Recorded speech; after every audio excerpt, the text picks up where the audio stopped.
ఏదైతే పెడతా ఉన్నారో అరవింద్ గారు ఇది నేను మళ్ళీ వస్తా మీ దగ్గరికి. నూటికి అరవింద్ గారు నేను మళ్ళీ వస్తా మీ దగ్గరికి. ఒక వినోద్ కుమార్ గారు ఒక్క నిమిషం, నేను మళ్ళీ వస్తాను మీ దగ్గరికి. వినోద్ కుమార్ గారు, రాహుల్ గాంధీ గారు ఇవాళ ఒక కాంట్రడిక్టరీ స్టేట్మెంట్ చేశారు. అంటే మొత్తం భారతదేశంలో పెట్టుబడులు ఎక్కడైతే అదానీ గ్రూప్ పెట్టుబడులు పెట్టిందో ఆయా రాష్ట్రాల మీద ఇన్వెస్టిగేషన్ జరగాలని ఒక పక్క చెప్తూ, ఇంకో పక్క తెలంగాణ గురించి ప్రస్తావించినప్పుడు ఒకవేళ అది లీగల్గా వాళ్ళు ఎవరితో అయినా వాళ్ళు లీగల్గా జరిగితే చేసుకుంటే నాకు ఎటువంటి అభ్యంతరం లేదు అని అన్నారు.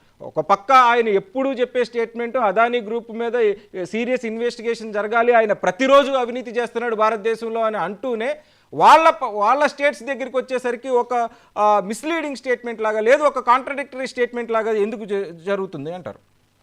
అదే అంటున్నా, వాళ్ళ మధ్యలో చీకటి ఒప్పందం ఉన్నది కాబట్టి అట్లా జరుగుతుంది అంటున్నా. ఇప్పుడు చాలా విషయాలు, ఈవెన్ ఎన్నికల సందర్భం కూడా అదాని మనీ పెట్టి వేల కోట్ల రూపాయలు ఏ రాష్ట్రాలలో అయితే ఎవరైతే వాళ్ళకు అనుకూలమైన ముఖ్యమంత్రులు వచ్చే విధంగా వాళ్ళతో ముందే ఒప్పందాలు చేసుకొని అక్కడ ఈవీఎంలను కూడా మ్యానిపులేషన్ చేయడంలో అదాని ముందంజలో ఉన్నాడు అనే దాన్ని కూడా ఒక చర్చ జరుగుతుంది దేశంలో. ఆ విషయంలో రాహుల్ గాంధీ గారు ఎందుకు సైలెంట్ గా ఉంటున్నారు? రాహుల్ గాంధీ గారు మొన్నటి ఎన్నికల రిజల్ట్స్ ఎందుకు కంఫర్ట్ గా ఉన్నారు? అక్కడ ఈవీఎంలు ట్యాంపరింగ్ జరిగిందనే విషయంలో రాహుల్ గాంధీ గారు కూడా చాలా సందర్భాల్లో అన్నారు. దానికి పెట్టుబడులు ట్యాంపరింగ్ విషయంలో పెట్టుబడులు పెట్టింది అదాని అని చెప్పేసి, మోడీ గారు దాన్ని సపోర్ట్ చేసిందని చెప్పేసి అనేక మంది ఎక్స్పర్ట్స్ అంతా కూడా మాట్లాడారు. మరి ఆ విషయంలో రాహుల్ గాంధీ గారు దాని మీద జేపీసీ ఎందుకు అడగలేదు? ఎలక్షన్ కమిషన్ కౌంటింగ్ లో 5 కోట్ల ఏవైతే ఓట్లు ఎక్కువ వచ్చాయో దాని మీద విచారణ ఎందుకు చేపట్టమని డిమాండ్ చేయలేదు రాహుల్ గాంధీ గారు? అంటే రాహుల్ గాంధీ గారికి బీజేపీకి చీకటి ఒప్పందం ఏమన్నా ఉందా? మరి ఉంటే మరి ఊరికి ఆయన మాటలు నమ్మే పరిస్థితి ఉందా? ఉంటే నిజంగానే నమ్మాలనుకుంటే ఇప్పుడు విజయ్ కుమార్ గారు అన్నారు, ముందు అయితే రేవంత్ రెడ్డి చేత రాజీనామా చేపియాలి కదా. ఇప్పుడు రేవంత్ రెడ్డి చేత రాజీనామా చేపించినాక మాట్లాడితే దానికి ఆయన మాటకు విలువ ఉంటుంది. కానీ ఆయన చేత రాజీనామా చేపించకుండా ఆయన మధ్యలో వీళ్ళిద్దరి మధ్యలో జరిగిన ఒప్పందము లేదా మూసీ నది ఏదైతే జరుగుతుందో ప్రాజెక్టు, వాళ్ళ బావ కోసము ప్రియాంక గాంధీ భర్త కోసము ఇవాళ ఆ ప్రాజెక్టు కోసం అంతమంది పేదలను కూల్చేసినా, ఆ పేదల బతుకులను ఆగం చేసినా సరే ఇవాళ మూసిని కట్టి తీర్థమంటే ఎవరి కోసం కడతారు? అదాని అంబానీల కోసమా? అంబుజా సిమెంట్ల కోసమా? లేకపోతే పేదల కోసమా? లేకపోతే 1,50,000 కోట్ల రూపాయల వాళ్ళ దాంట్లో ఆదాయం కోసం మళ్ళీ తీసుకొని మళ్ళీ రెండవసారి ముఖ్యమంత్రి కోసమా?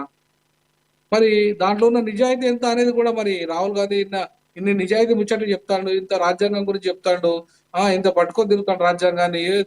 కానీ రాష్ట్రంలో ఎక్కడ అమలైతే లేదు కదా ఆయన చెప్పిన రాజ్యాంగ నియమాలు అమలైతే లేదు. రాజ్యాంగం ఏది ఆయన పట్టుకున్న రాజ్యాంగ విలువలు అమలైతే లేవు. ఏది అమలు కాకపోయినా సరే ఇక్కడ ఏదో జరిగిపోతుంది, మొత్తం భారతదేశంలో ఒక మోడల్ గా వస్తుంది కులగన్నతోని అని చెప్పేసి ఇవాళ ఆయన వచ్చి ఆ సన్నాయి నొక్కులు నొక్కుతాడు. మరి వాళ్ళ కులగణనతోనే మొత్తం వ్యవస్థ మారిపోతుంది అనుకుంటే మరి ఇంతకాలము 10 ఏళ్ల క్రితమే కేసీఆర్ గారు కులగణన లెక్కలు తీసుకొచ్చిండు. అవి బయట పెట్టకపోయినా సరే కులగణన ఎవరి జనాభా ఏందో తేలిపోయింది కదా. ఆ తేలిపోయిన లెక్కల ప్రకారమే కదా ఇవాళ ఆయన పథకాలు రూపొందించుకున్నది. ఇవాళ నేనేమంటున్నానంటే ఈ రోజు రాహుల్ గాంధీ గారి చిత్తశుద్ధి నిరూపణ జరగకుండా, అంటే రేవంత్ రెడ్డి విషయంలో లేదా ఈ రాష్ట్రంలో కాంగ్రెస్ పార్టీ అధికారంలో ఉంటే ఒక నీతి వాక్యాలు చెప్పి ఇంకో రాష్ట్రంలో ఇంకో నీతి వాక్యాలు చెప్తే, దేశంలో ఇంకో నీతి వాక్యాలు చెప్తే ఎవరు నమ్ముతారు రాహుల్ గాంధీని? వాళ్ళని ఎవరు నమ్మకనే కదా ఇవాళ 2 రాష్ట్రాలకి పరిమితమైంది వాళ్ళ పార్టీ. ఒకప్పుడు దేశాన్ని ఏలిన పార్టీ ఈ వర్గాలన్నింటినీ కూడా కులగణన చేస్తేనే బాగుపడతాయని వీళ్ళ తాత తెలియదా, వీళ్ళ నాయనమ్మ తెలియదా, లేకపోతే వీళ్ళ డాడీ తెలియదా? ఇలా కులం ఆధారంగానే మొత్తం లెక్కలతోనే సమాజం మారుతుంది. సంపదలో వాటా ఇయ్యాలి, వీళ్ళకు పరిశ్రమలో వాటా ఇయ్యాలి, ఈ వర్గాలకు మొత్తం ఈ రిజర్వేషన్ లో వాటా ఇయ్యాలి, ఐఏఎస్ లో వాటా ఇయ్యాలి, జుడిషియల్ లో వాటా ఇయ్యాలనే విషయం రాహుల్ గాంధీ తాత తెలియదు, రాహుల్ గాంధీ అయ్యే తెలియదా, వాళ్ళ అమ్మమ్మ తెలియదా, నానమ్మ తెలియదా? ఇది రానున్న రోజుల్లో వినోద్ కుమార్ గారు, ఇది రానున్న రోజుల్లో రేవంత్ రెడ్డి గారి మెడకు ఇంకా బలంగా చుట్టుకునే అవకాశం ఏమన్నా కనిపిస్తుందా? కనబడుతుందని అనుకుంటున్నాను నేనైతే. ఎందుకంటే ఇప్పటికీ ఆయన రేవంత్ రెడ్డి చెప్తున్నది ఒకటి, చేస్తున్నది ఒకటి. రాహుల్ గాంధీ చెప్తున్నది ఒకటి, చేస్తున్నది ఒకటి. కాబట్టి వీళ్ళ బండారం అంతా బయట పెట్టే రోజులు దగ్గర పడతాయి. తప్పకుండా ఇక్కడ రేవంత్ రెడ్డి గారు బండారం కానీ, అక్కడ అదాని బండారం కానీ, అటు లేకపోతే వీళ్ళకి చీకటి ఒప్పందాలు కానీ బయటపడతాయి. ప్రజలు ఊరుకోరు. ఇవాళ సోషల్ మీడియా వచ్చింది, మొత్తం ప్రపంచం అంతా ఇవాళ సోషల్ మీడియా ప్రభావితంగా ఉంది. ఏ విషయం కూడా ఎక్కడైనా సరే ఖచ్చితంగా అది బయటపడడానికి చాలా ఆస్కారాలు ఉన్నాయి.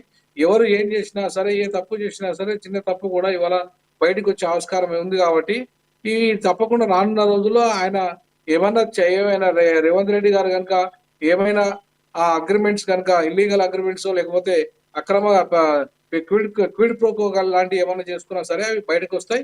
అవి బయటకు వచ్చిన రోజు ఖచ్చితంగా ఆయన మీద చర్య తీసుకోక తప్పనిసరి పరిస్థితి రాహుల్ గాంధీకి ఏర్పడుతుంది. ఎందుకంటే రాహుల్ గాంధీ నిజాయితీ నిరూపించుకోవాలి కాబట్టి.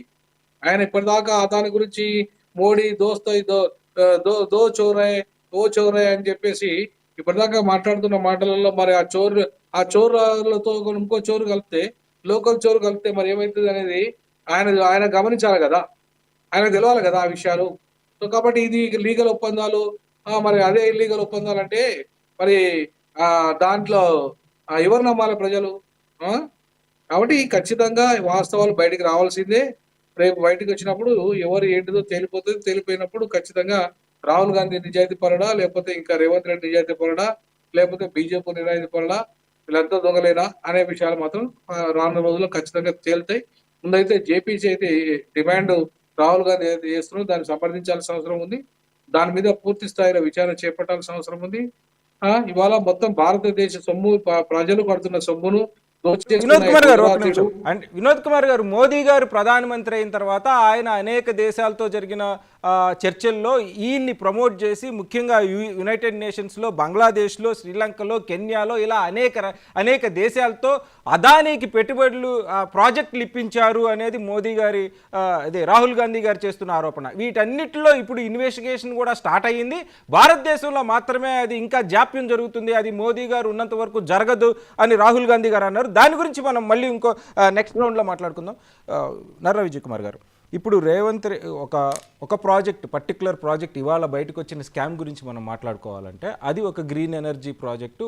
ఆంధ్రప్రదేశ్ రాష్ట్ర ముఖ్యమంత్రితో ఆయన మాకే ఈ గ్రూప్కే రావాలి ఆ ప్రాజెక్టు అని 2100 కోట్లు ఆయనకి ఆఫర్ చేసినట్లు అక్కడ అమెరికాలో ఒక కేసు రిజిస్టర్ అయింది.